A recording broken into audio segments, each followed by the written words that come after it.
Boa noite, sejam muito bem-vindos. É mais uma grande alegria poder estar aqui essa noite com vocês que estão aqui conectados conosco. Estamos aqui ao vivo aqui no Instagram, também estamos aqui no YouTube ou vice-versa. Estamos aqui para continuar aqui essa nossa jornada sobre as condições necessárias para um psicanalista.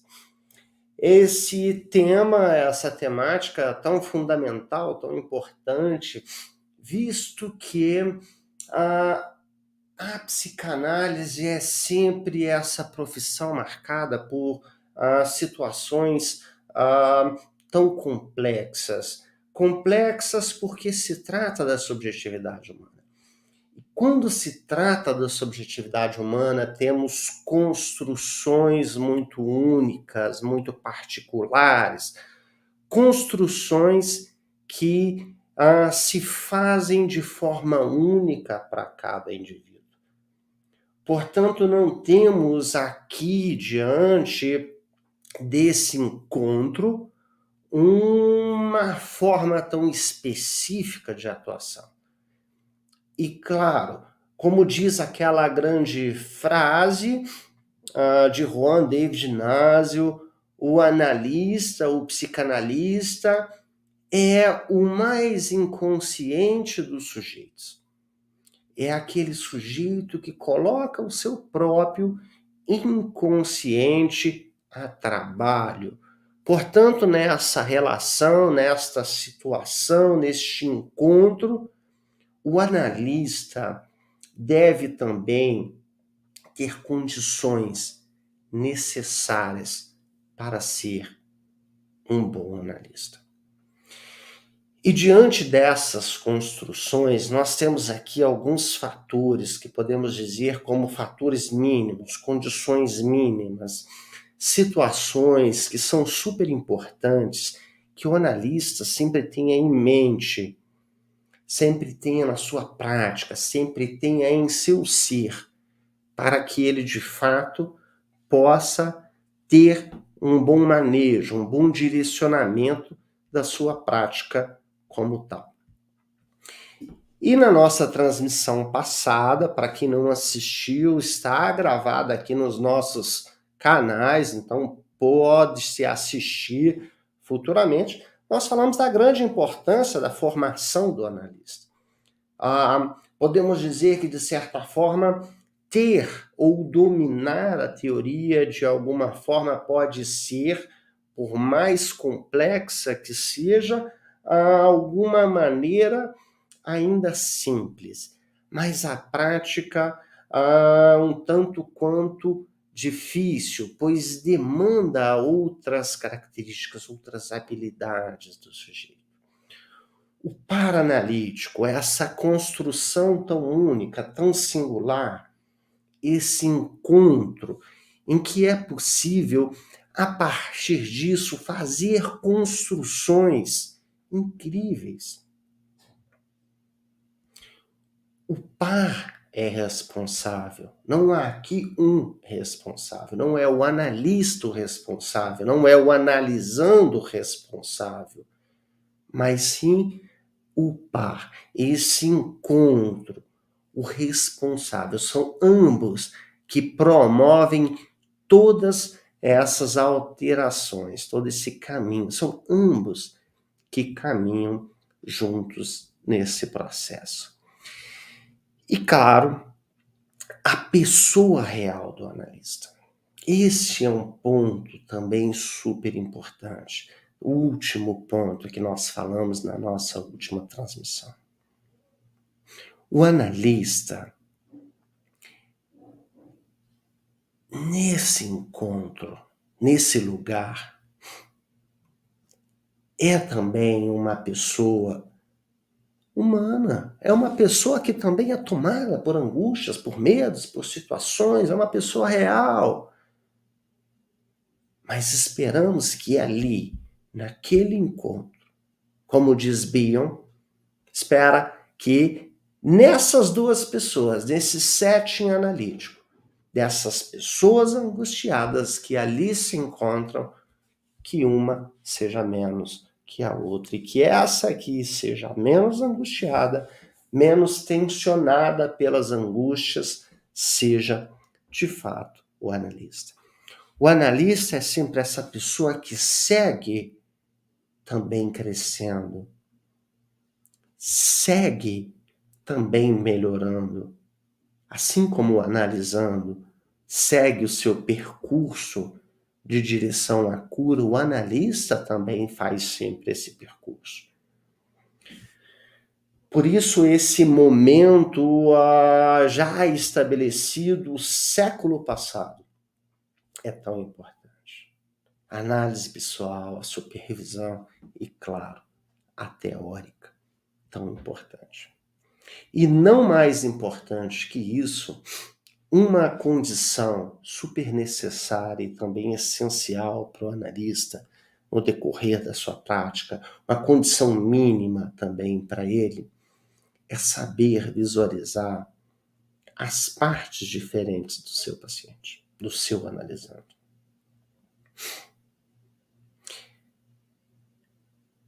Precisamos saber fazer leituras que não sejam somente espaçadas no tempo. O inconsciente, ele é atemporal. Quando dizemos atemporal, devemos lembrar que somos seres constituídos, que ao mesmo tempo nós somos atravessados por sentimentos, afetos, momentos de nossa história que nem sempre ditam só sobre a nossa atualidade, mas dizem sobre momentos também que já nos atravessaram. Uma situação traumática do passado. Uma pessoa fóbica, por exemplo, muitas vezes a sua fobia, o seu medo diante de algum animal ou algum objeto fóbico, não é sobre aquele medo que se apresenta, sobre aquele objeto do momento real, do momento presente, mas é um medo passado. É uma atualização do passado, é um trauma do passado que está ali agora no presente, mas que também coloca ela sobre medos do futuro. E o analista precisa saber fazer muito bem essa dança, precisa saber visualizar o sujeito dançando o tempo todo nesses tempos, nessa atemporalidade. E não considerar isso só como um mapa diferente. Olha, isso está no passado, isso está no presente, isso está... Não. Nós temos que distinguir sempre esses momentos dançando e fazendo isso. A nossa mente muitas vezes funciona como um mapa, mas nem sempre esse mapa vai ser um mapa uniforme. Ele é um mapa distorcido, marcado por muitas coisas, que apontam muitas vezes para diversas direções. E o analista precisa ser capaz, ter essa condição de ir visualizando essas diferentes partes. Ir adquirindo essa capacidade de conhecer, locomover-se de um ponto ao outro, em toda essa geografia psíquica que está localizada nessa temporalidade, nessa atemporalidade. E que nessa relação nós não devemos se ater unicamente aqui na relação que o sujeito estabelece com o analista. Opa, Bruno, peraí, o que você está dizendo? Não é a relação transferencial uma das relações mais importantes no vínculo analítico? Sim, é isso mesmo. A relação transferencial é o mais importante. É a mola mestra. Não se faz psicanálise sem passar-se pela transferência. Mas existe uma relação que é de uma ordem tão importante, que é a relação do sujeito com ele mesmo. A relação que ultrapassa essa relação transferencial. É quando o analista é capaz de colocar o sujeito em contato com as suas mais variadas partes. Colocar o sujeito em contato com a sua parte infantil, com a sua parte adulta, com a sua parte adoecida, com a sua parte saudável, com a sua parte psicótica, com a sua parte não psicótica.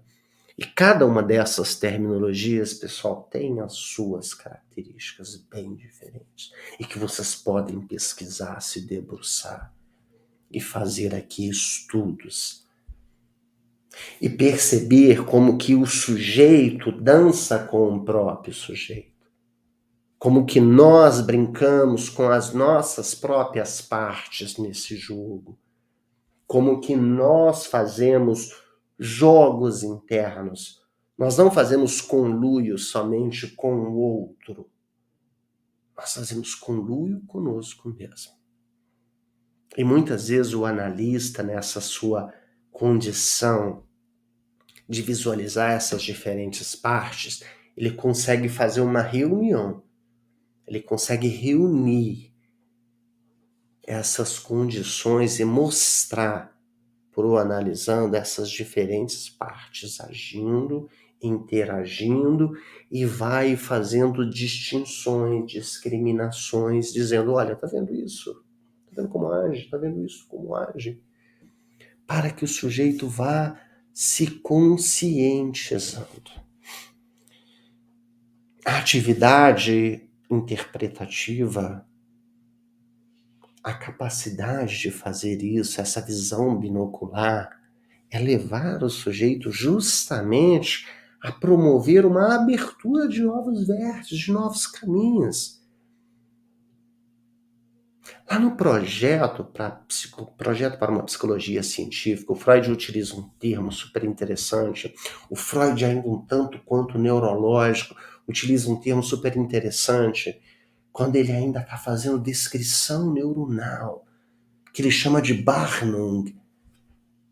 A Barnung, traduzindo, seria mais ou menos como se fosse uma espécie de trilhamento. Os neurônios tendem a seguir mais ou menos o mesmo caminho conhecido após uma experiência. E neurologicamente isso nos mostra como funciona a repetição, como funcionam os hábitos, como funciona uma série de coisas de forma muito clara. A neurociência, aí muitos outros campos podem nos mostrar isso. E uma vez um caminho percorrido, o sujeito tem a tendência a percorrê-lo novamente. Neurologicamente, comportamentalmente, psicologicamente, fantasisticamente. E a análise, e o bom analista, com uma visão binocular, promove a abertura desses vértices, abertura para novos caminhos, novas experiências. O analisando, interagindo com ele mesmo. Podendo ampliar, conhecer, lidar com aqueles mesmos, com ele mesmo. Citando ainda Bion, ele tem ainda uma frase super interessante que ele diz assim: existe um panteão. Panteão é o lugar de todos os deuses. Mas existe também um pandemônio. Pandemônio é o lugar de todos os demônios. Existe um panteão, mas também existe um pandemônio. Cada demônio tem um santo que o acompanha e vice-versa. Do mesmo modo, cada cura tem um mal que o acompanha. E essa frase é super interessante para a gente poder pensar essa questão da capacidade binocular, visualizar todas as partes, partes adoecidas e partes saudáveis. Neuroses não têm só lados negativos. Tá? Muitas vezes as pessoas... neurose sustenta o sujeito, o defende de alguma coisa, o coloca sobre um lugar, uma condição da qual sem ela ele não suporta. Então também sejam capazes de visualizar isso. Sejam também capazes de ver que mesmo por trás do adoecimento há alguma coisa que sustenta o sujeito. Capacidade de visualizar as partes diferentes do paciente. Bem, eu gostaria de desejar primeiro aqui uma boa noite para todos que estão presentes aqui conosco e logo em seguida a gente continua. E claro, quem está conosco aqui no Instagram, quiser também fazer alguma pergunta, eu consigo administrar muito melhor essa experiência lá no YouTube. Então, quem quiser participar, quem quiser fazer uma pergunta, vai lá na bio, clica lá no link, você vai já ser direcionado lá para o YouTube, lá vocês podem fazer perguntas, interagir, e a gente vai tornar essa experiência muito mais agradável e interativa, então vem para cá. Para vocês que já estão aqui conosco, boa noite. A Maria Lima já estava conectada conosco já desde cedo, muito obrigado, foi a primeira a desejar boa noite. Sandra, boa noite. O Alexandre, boa noite, Alexandre, seja bem-vindos lá de Alagoinhas, na Bahia, muito bom. Selma, seja bem-vinda. Marli, que alegria ter você conosco. Jocélia, seja bem-vinda. Muito bom. A Eliana Alexandre, que bom, seja bem-vindo. Lilian, seja bem-vinda. Viviane, que alegria ter você conosco. Roberto tá conosco. A Alice, muito boa noite. Muito frio na capital pernambucana. Se tá frio aí, imagina aqui no sul de Minas Gerais, Alice. Oi, Érica, boa noite. Maria José, seja bem-vinda. Eliane, que bom. Cristobal tá conosco aqui, boa noite, muito, muito bom. Frio também por aí, né, Cristobal? Muito bom. A Maria Lima também já diz, o analista é um eterno estudante analisando, muito bem colocado. O analista é um eterno estudante e analisando, isso mesmo, Maria Lima. A psicanálise é sempre isso, que nos coloca sempre nesse movimento, né? Nesses estudos permanentes, de sempre buscar alguma coisa, e a gente se surpreende sempre com uma nova leitura, ou até mesmo releitura. Esses dias mesmos eu fazia uma releitura de um texto já percorrido e me surpreendi, né? Geralmente, às vezes, faço grifos e eu fiquei pensando, por que eu não grifei essa outra parte tão importante, né? Então, a gente precisa, sim, estudar sempre, claro, continuar analisando, muito bom. Luzia, seja bem-vinda, boa noite, né? Que alegria. Bacana.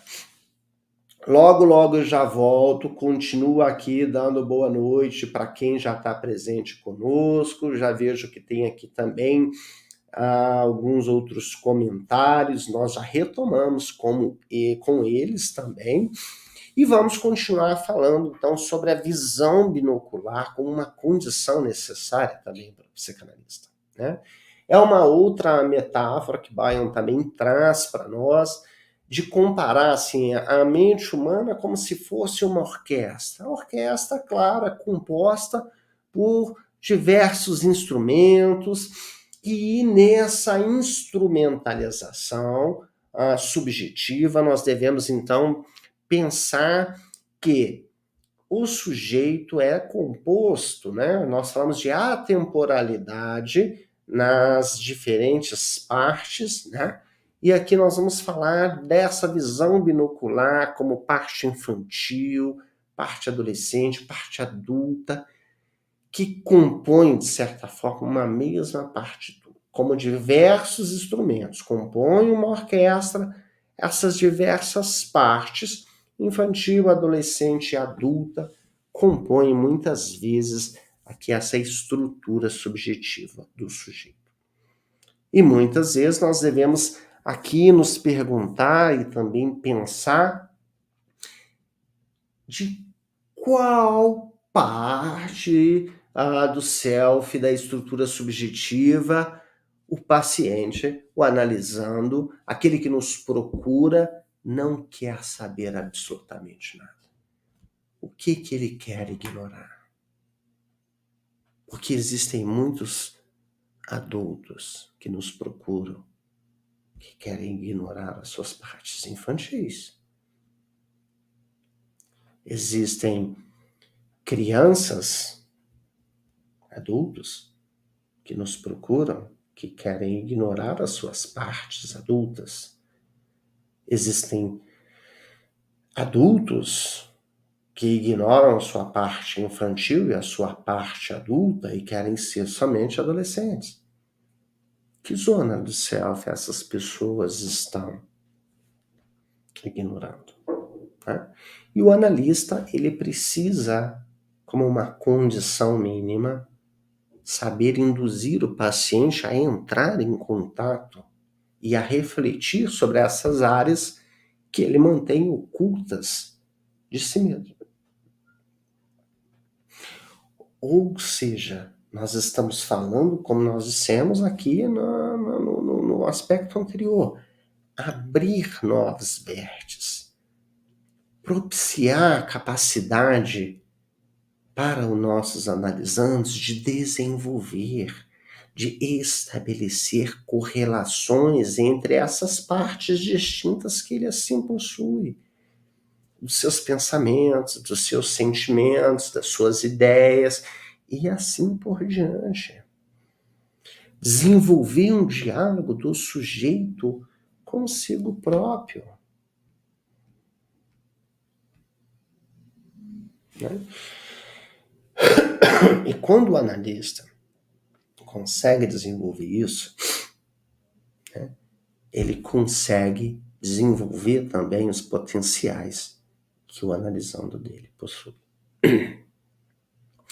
Mas para fazer isso, é necessário uma outra condição que nos traz aqui uma característica muito importante a ser pensada.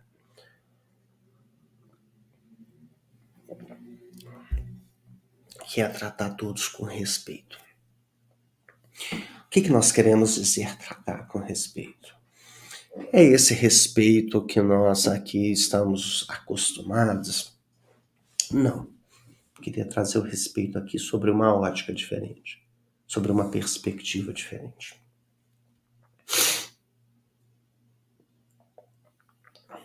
Existe um termo platônico muito interessante, que é até utilizado por Freud, que é o sujeito devir. O sujeito devir a ser.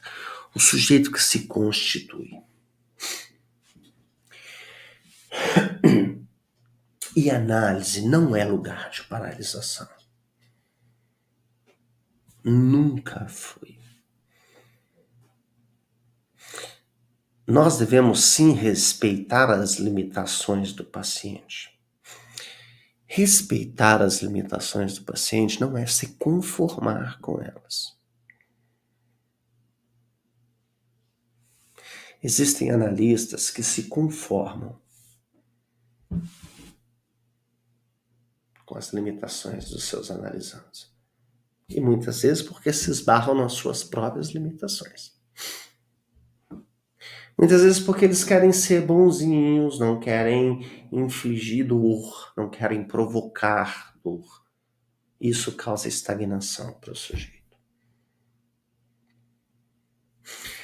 Respeito, a palavra respeito, tem um significado muito amplo. Tá? Respeito vem de re, que quer dizer repetir, e aspectore, quer dizer olhar. Ou seja, respeito nesse sentido, nós devemos aqui falar sobre a capacidade que o analista precisa ter de, a partir daqui, olhar de novo para o seu analisando. Desenvolver a partir daí. Voltar a enxergar o ser humano que está ali. Mergulhado muitas vezes nos ecos do sofrimento. Aprisionado muitas vezes nos elos da repetição. Mas ver e voltar a ver o ser humano que está ali, mergulhado na sua frente, com outros olhos, voltar a ver com outros olhos, com outras perspectivas aquele ser humano que está ali. Essa é a função do analista, isso é olhar com respeito. É olhar sem miopia. É olhar sem o estigma, sem a marca, sem o encaixotamento, sem a repressão, sem a condenação, que muitas vezes esse paciente recebeu e continua recebendo dos olhares lá de fora. Ter essa condição mínima de saber respeitar, de olhar com outros olhos, de fazer aqui essa capacidade é desenvolver potência nos nossos analisandos.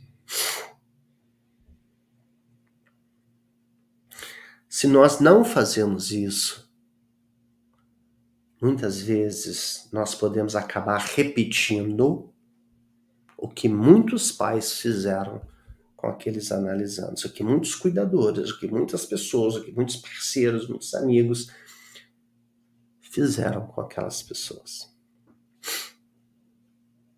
E muitas vezes acabar condenando, despotencializando muitas das expectativas grandiosas que essas pessoas possuem.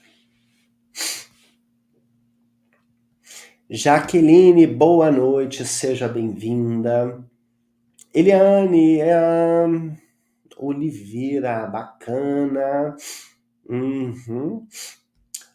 O psicanalista desenvolve, então, uma fina sensibilidade? Sim, ele precisa desenvolver essa fina sensibilidade para essas questões. Né? Essa fina sensibilidade para ver para além daquilo que está aos olhos da grande maioria. O psicanalista é esse que vê as entrelinhas, as pequenas nuances. Elaine, seja bem-vinda. Márcia Cristina, seja bem-vinda. Maria Lima, professor, eu tenho aprendido e interagido mais contigo mesmo, estudando psicanálise, principalmente assistindo as videoaulas. Muito bom, obrigado. Continuo assistindo e interagindo, compartilhando com as pessoas também esse conhecimento. Mara Lopes, seja bem-vinda, muito obrigado. Silvia Fernandes, muito bom, seja bem-vinda.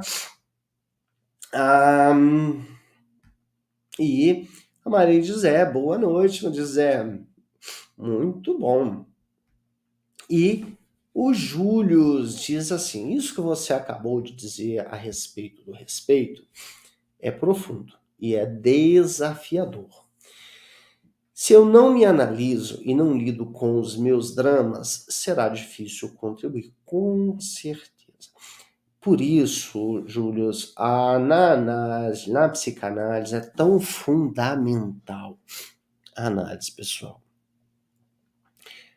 Se o sujeito não faz esse percurso da sua própria análise, ele se esbarra com a sua própria dor. Tá? Por quê? E esse ponto é super interessante. No fundo, nós somos muito semelhantes. Tá? No entanto, que quando Jacques Lacan propõe, por exemplo, o objeto faltante, o objeto pequeno a, o objeto causa de desejo, o objeto faltante, estruturalmente faltante, ele elenca pouquíssimos objetos que estruturariam uma falta que pulsionaria, orbitaria toda a vida do sujeito. E somos muito básicos em todos esses elementos. Tem 5 elementos pulsionais: voz, pulsão invocante; olhar, pulsão escopofílica; seio, pulsão oral; as fezes e tudo que gira em torno da analidade, da pulsão anal; e o olfato. Tudo giraria em torno disso.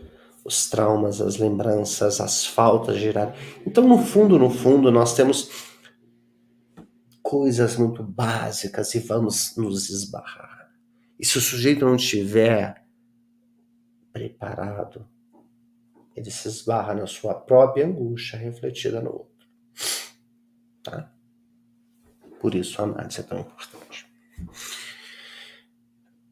Voltando ao nosso assunto aqui sobre o respeito.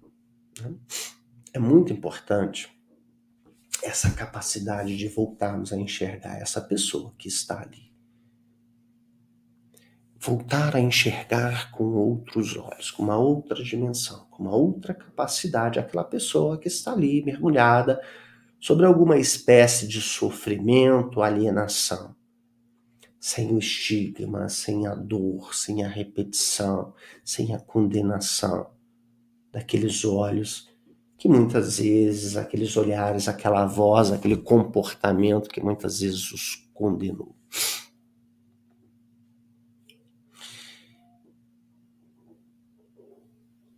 E é tão bom quando a gente possui um espaço para poder se comportar como uma pessoa comum. Ter um espaço para poder viver como um ser humano que comete erros. É fundamental, é importante. Sem julgamento, sem apontamento, sem condenação, sem fala.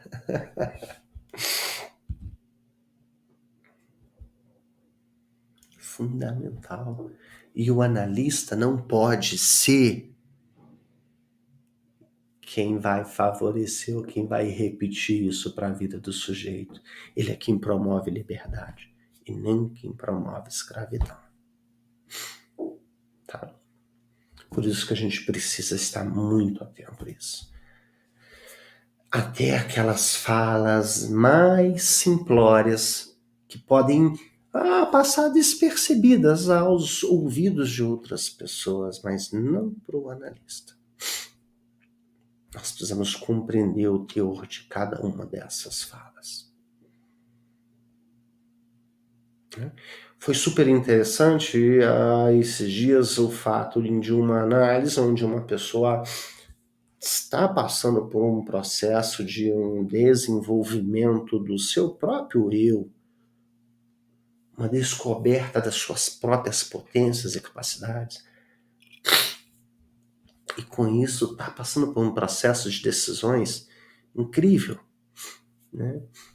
E num dado momento ela compartilha e fala sobre algumas decisões que podem parecer cotidianas, E podemos, em algum momento da escuta, pelo cansaço, pela desatenção, ou até mesmo pela falta de respeito, não escutar devidamente isso que ela quer dizer. E ela conta com tanta ênfase uma decisão que ela toma. E ela deseja com que aquilo seja percebido, seja notado. Uma decisão, podemos dizer, cotidiana, mas extremamente valorosa para ela. E o analista precisa estar atento a essas falas, a essas condições, para que ele não repita aquilo que muitas vezes os pais fizeram com uma criancinha. De a criancinha fazer um belo desenho e vai lá mostrar para o pai tá super atarefado, cheio de conta na mão, e fala, beleza, filho, mostra para tua mãe. Vai lá, mostra para ela, legal, valeu, legal teu desenho, mostra para tua mãe lá também. Passa desapercebido. E a criança às vezes nem vai querer desenhar mais. Ou aquela cena tão clássica que a gente conhece do cocô como um presente. O cocôzinho, a obra, a primeira grande criação do sujeito. Ele quer chamar todo mundo para ver o cocô dele, e todo mundo recrimina e fala, ixi, dá descarga logo nisso, catinga danada. O que ele vai querer produzir mais para os outros? Nós precisamos aprender a respeitar aquilo que o outro também faz. E o analista deve estar muito atento a isso. Não desvalorizar isso. Aprender a ter empatia. Empatia é saber sentir com o sujeito. É ter essa capacidade. Não é estar com, é sentir com. Estar com é quando você se aliena também, você está ali junto do sofrimento. Isso é diferente.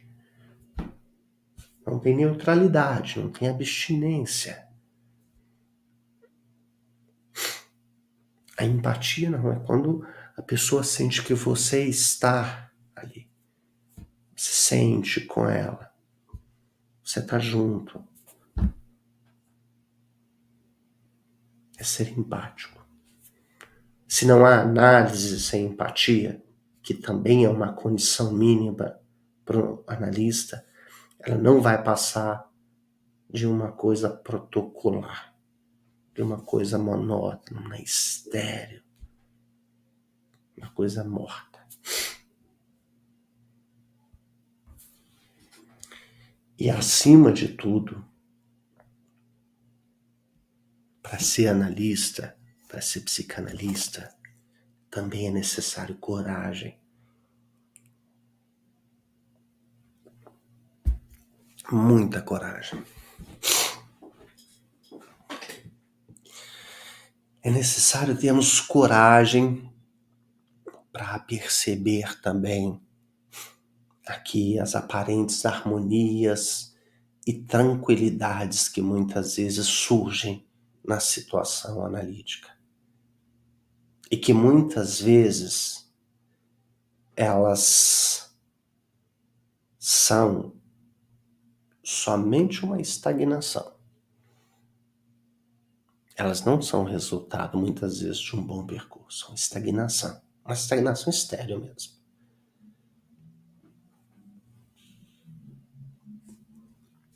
Quantas pessoas que eu já acompanhei que demonstraram assim uma melhora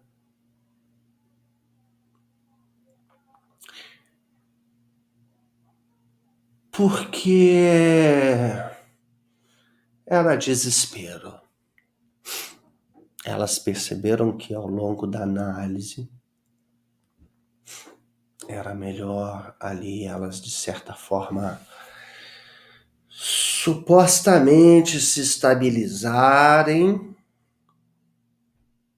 não mexerem naquilo, porque senão ia fazer uma grande turbulência. E é necessário coragem do analista, porque nós vamos cutucar na caixa de marimbondo, nós vamos mexer na dor, e nós temos que ter coragem para conduzir isso. E tem que ter ética, tem que ter manejo, tem que ter traquejo, tem que ter coragem para fazer isso. Já ouviram a metáfora da balsa que está naufragando, né? Tem uma balsa, tá todo mundo lá, ela tá no mar. Tá todo mundo lá quietinho, em cima da balsa, esperando ser resgatado. Todo mundo super tranquilo. Quando aparece um avião para resgatar, todo mundo se desespera. Entra em turbulência. Às vezes a análise provoca isso. Então nós temos que ter coragem para fazer isso também, para fazer a psicanálise. Porque muitas vezes essas situações de aparente harmonia e tranquilidade, tá? Não são isso. Nós temos que ter ali a capacidade de também provocar turbulência emocional. Então tenham coragem de fazer isso. Tá? Não é ser sádico, isso é diferente. Mas se você percebeu que essa pessoa estagnou-se e entrou nessa estagnação estéril da análise, provoque turbulência emocional. Tenha coragem de fazer isso. Mas maneje também toda essa circunstância. Tá bom? Muito bom. Temos aqui já alguns outros comentários. Vamos lá. Li Bastos, parabéns, está ótimas as explicações, obrigado, Li, convide também aí seus amigos conhecidos para participar conosco e compartilha também com os conhecidos. Vamos lá. A Eliana Oliveira, então, professor, um psicanalista trabalha e cura seus pacientes com o seu inconsciente. Com o seu inconsciente flexível. Sim, a nossa ferramenta é o nosso próprio inconsciente. Tem um livro que é muito bacana, do Ron David Nasr, chama-se Como Trabalha um Psicanalista. Tá? Como é que vocês podem ter também acesso a esse livro? Vai lá no meu Instagram, tá aqui, ó, @psibrunoaugusto. Vocês vão lá no link, tá? Tem um link lá no meu perfil. Vocês clicam no link, tem uma pastazinha chamada Drive sobre psicanálise. Vocês clicam lá, tem uma biblioteca virtual lá. Então tem uma categoria de livros lá acessíveis para vocês podem ir lá acessar, fazer download. Tem uma pasta lá, escrito J.D. Nasio. Lá contém esse livro, Como Trabalha um Psicanalista. Super indicado esse livro, tá? A nossa ferramenta é o nosso próprio inconsciente. Claro, aliado à teoria, à técnica, à nossa análise pessoal. Super interessante. Então, vale a pena essa leitura, tá bom? Jaciara, boa noite, seja bem-vinda, tá? O Roberto também diz assim, penso que o analista, com sua técnica e conhecimento, ajuda e conduz o analisando na busca do entendimento de seus conflitos e traumas. Com isso, se auto-ressignificando, isso mesmo. O Eric Fromm, Roberto, ele tem um pensamento muito interessante, ele diz, inclusive, que o analista ele se cura também com os seus analisandos. Isso é super interessante, né? A gente pensar isso, né? Como que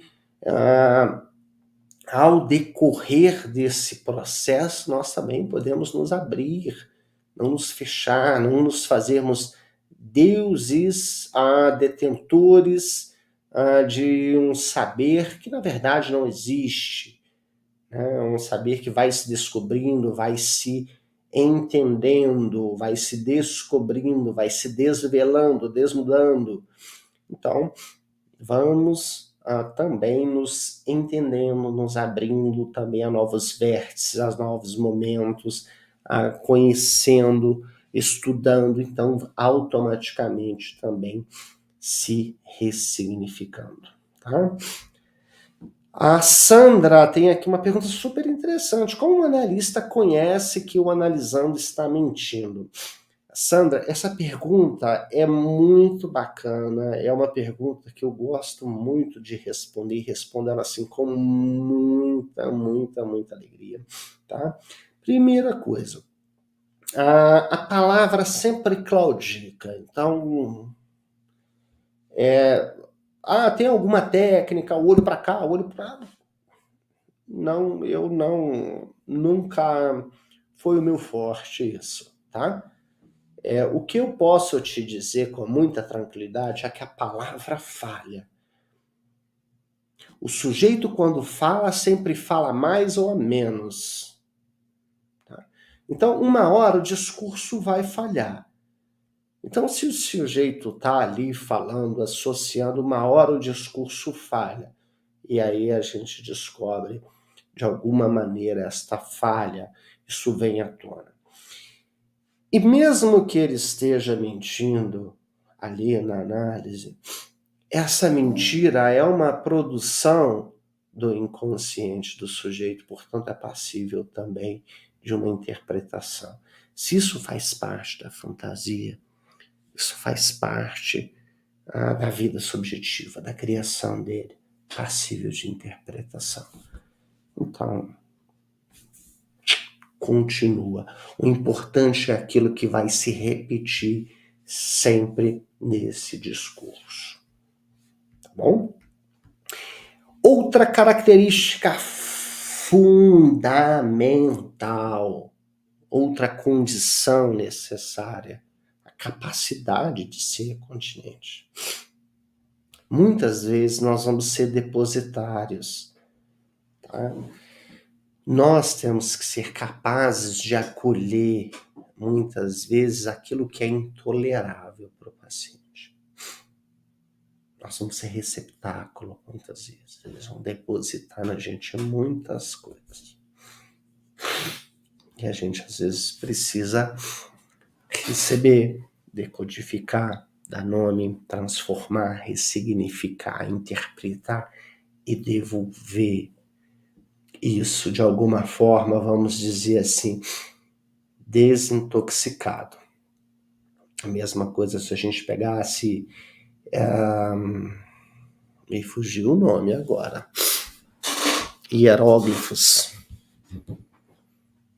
E traduzisse. E devolvesse traduzido para uma pessoa, né? Adequadamente. Ao ritmo do que cada pessoa de fato consegue suportar. Como se fôssemos depositários que recebemos aqueles bens, sejam positivos ou negativos, mas que vamos devolver ao legítimo dono quando ele tiver realmente condições de resgatá-los.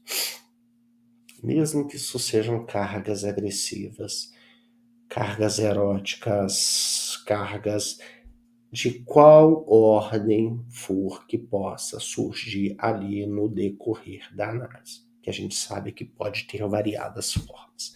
Ser continente, né? E isso é muito interessante, porque muitas vezes a gente percebe que eles vão fazer isso, eles vão tentar encontrar esse lugar de depositar, de jogar, de tentar expressar alguma coisa. E olha que magnífico e a profundidade disso.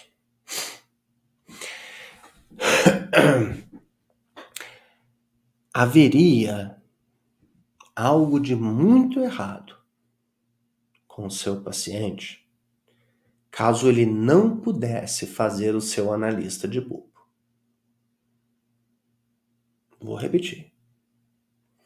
Haveria algo de muito errado com o seu paciente caso ele não pudesse fazer o seu analista de bobo. Ao mesmo tempo, há algo de muito errado com o analista que não consegue tolerar ser feito de bobo. Caso possa tolerar isso, se você pode suportar ficar irritado, então você pode aprender algo. Olha que magnífica essa frase de Byron. Então nós esperamos sim que os pacientes vão depositar sobre nós formas agressivas, que eles vão mentir, que eles vão falsear, que eles vão seduzir, que eles vão fazer inúmeras coisas, que eles vão fugir da terapia, que eles vão fazer uma série de coisas. E nós temos que suportar isso. Ser continente. E ter paciência, que é uma outra condição mínima. Nós precisamos saber suportar a dor da espera. Ao longo de todo esse processo. O Freud, lá no caso Dora, né, ele cita um trecho de Goethe e diz: nem só a arte e a ciência servem. No trabalho deve ser mostrada também a paciência. E a paciência não significa só ter aqui uma atitude passiva, só sentar lá e esperar ou fazer uma... Não, consiste num processo ativo dentro do analista mesmo. É um processo ativo de saber esperar. Porque muitas vezes nós devemos admitir com todas as palavras. Muitas vezes nós não temos a menor ideia do que se está passando na mente da pessoa. Mas se nós continuamos pacientemente observando, vai emergir ali uma repetição, um padrão. E ali está a coisa. É nessa repetição que está a coisa. E nós devemos dar o bom tempo para que a pessoa manifeste plenamente isso. O seu tempo, os seus desesperos, a sua inadequação, insatisfação, para que a análise realmente continue. Quem atende família, casal, ou até mesmo individualmente, sabe? Você começa a atender e como é que é a tua relação aí, como é que é teu pai, teu parceiro, tua parceira? Não, é legal, bacana, a gente comunica bem, isso é a primeira sessão. Na 10ª sessão, na 20ª sessão, o cara chega, a pessoa chega e fala: eu não aguento mais o meu esposo, não aguento mais a minha esposa, minha puta que pariu pra minha mãe, não aguento mais a falação dela. Paciência. Paciência que você vai ouvir realmente os verdadeiros sentimentos daquela pessoa. Dê espaço, dê paciência, construa o vínculo, que as coisas vão emergir naturalmente. E aí a gente dá lugar para tudo isso. Paciência, então. Dê luz para que isso possa acontecer, para que esses sentimentos da inadequação, do desespero, de tudo isso possa vir à tona, para que essa paciência ativa, então, do analista possa fazer com que o trabalho da análise aqui emerja e a análise de fato venha a funcionar, venha a ter lugar. Tá bom? Muito bom, temos aqui mais algumas perguntas. Jaqueline, obrigada pelo seu comentário, aula maravilhosa, obrigado, Jaqueline. A Maria Lima também, boa dica da biblioteca, gratidão, aproveitem, é muito bacana. O Roberto diz, auto-ressignificando, isso mesmo. A Jaqueline também traz um comentário aqui, nos diz, temos que observar o analisando, porque pode ser que ele ainda não está preparado para falar sobre aquela vivência dele, conforme a segurança que ele vai falando e se abrindo para o analista. É isso mesmo, né?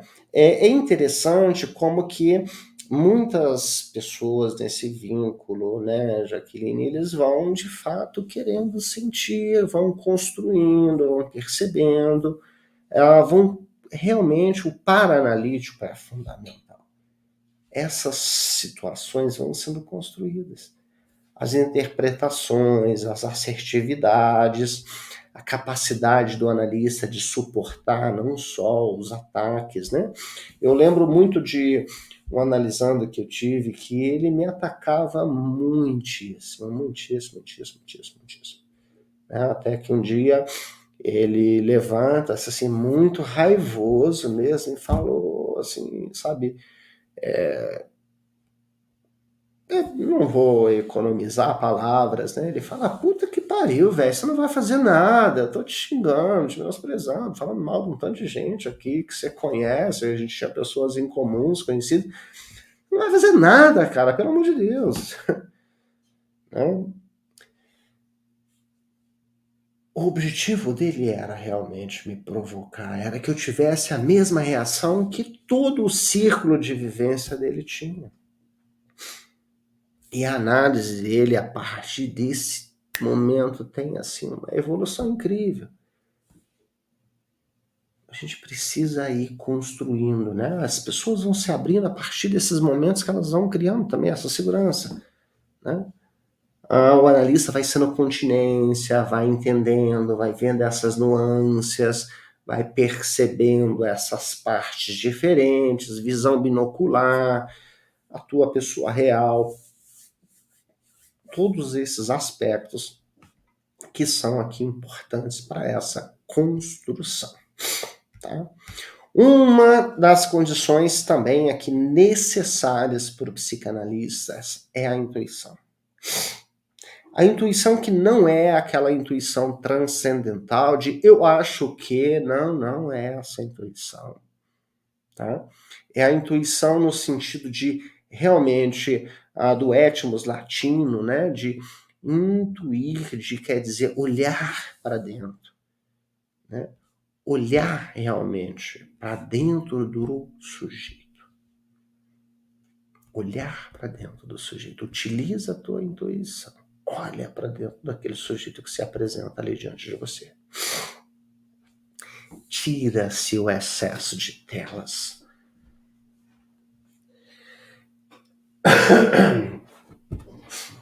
Quando uma pessoa quer observar as estrelas, ela vai para um lugar onde não tem luz. Ela vai lá para a zona rural. Lá ela consegue observar melhor. Esses dias eu vi um documentário, hoje isso foi até uma supervisão, um aspecto que a gente colocou. Tira as cenas mais prováveis da tua frente. Eu vi um documentário esses dias que eu achei incrível, que era uma pintura do Da Vinci, né? E essa pintura do Da Vinci tinha aproximadamente 20 sobreposições de telas, né? E eles fizeram lá uma sobreposição que eles foram tirando as projeções, assim, as pinturas, né? As telas sobrepostas, até chegar àquela primeira pintura, aquele originário, né?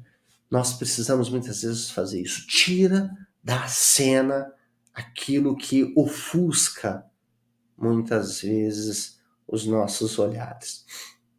Existem algumas coisas que às vezes chamam primariamente a atenção, mas não está ali a resposta. Utiliza a intuição, olha para dentro. Utiliza o inconsciente.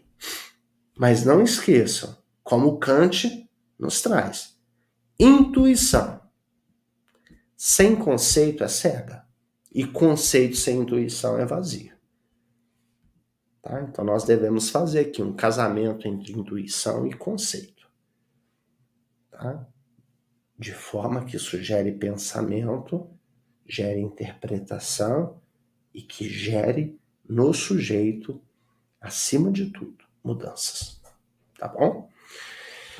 E, claro, a capacidade que nós precisamos aqui de sermos verdadeiros. Né? Isso é uma condição sine qua non para ser psicanalista. Ter essa condição de sermos verdadeiros é uma atitude que requer a nossa capacidade aqui de enfrentar realmente as verdades e dos vínculos que nós temos também muitas vezes com os nossos analisandos. Quando uma pessoa procura análise, pessoal, essa pessoa ela necessita de uma injeção poderosa de verdade, mesmo que ela não goste dela, mas ela necessita. Só que muitas vezes esse medo de conhecer as verdades, ele pode ser tão poderoso que as doses de verdade muitas vezes podem ser letais. Então, cuidado com as caças obsessivas às verdades. Cuidado com a arrogância.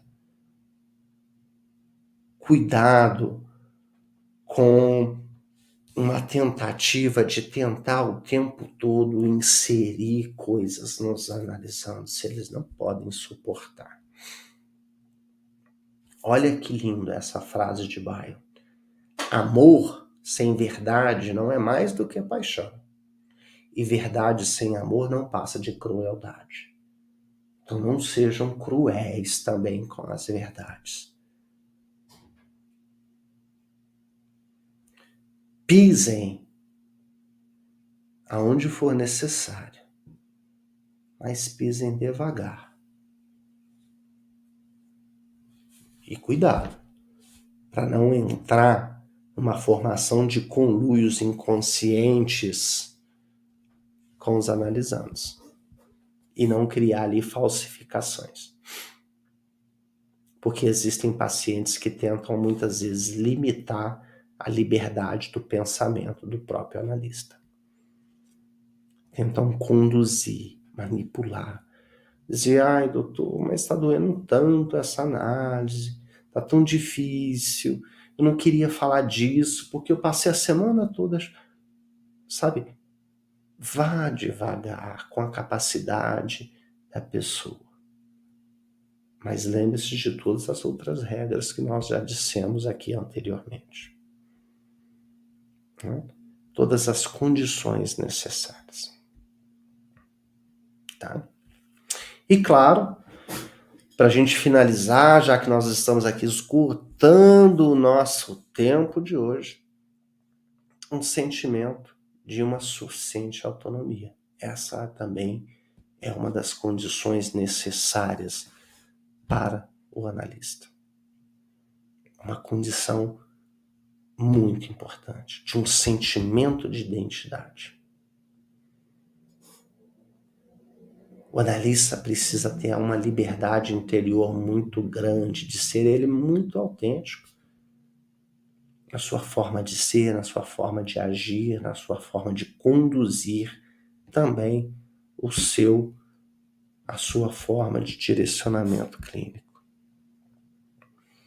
Ele não tem que ficar aprisionado muitas vezes algumas formas de formação, ele não tem que deixar-se ser invadido por algum terrorismo teórico, mas também não deve cair numa falta de conduta ética.